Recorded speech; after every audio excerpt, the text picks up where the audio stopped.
first of all, I want to welcome all of you to the Governor's formal office for this extremely important proclamation that I have the honor of signing today, and that is the Religious Freedom Day. So I'll read the proclamation and sign it and present it, and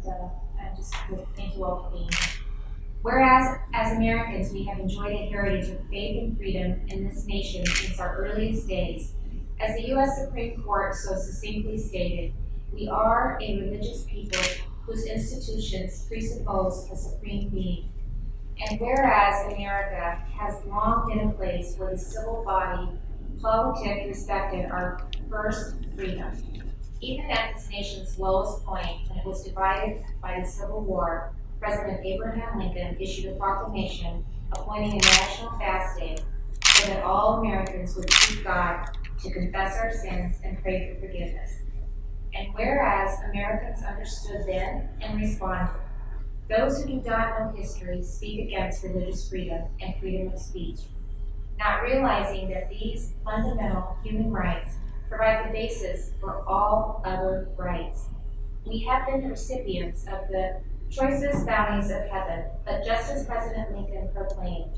we have forgotten God. We have become too self-sufficient to feel the necessity of redeeming and preserving grace, too proud to pray to God that made us.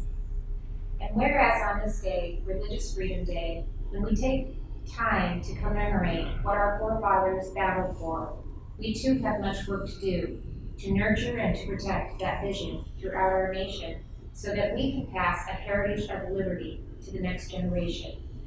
Now therefore I, Kim Reynolds, Governor of the state of Iowa, proclaim January 16, 2018 as Religious Freedom Day and encourage all citizens of Iowa to observe this day with appropriate ceremonies and activities in their homes, schools, workplaces, and places of worship as an expression of our gratitude for the blessings of liberty, particularly religious liberty, and to recommit ourselves to preserve these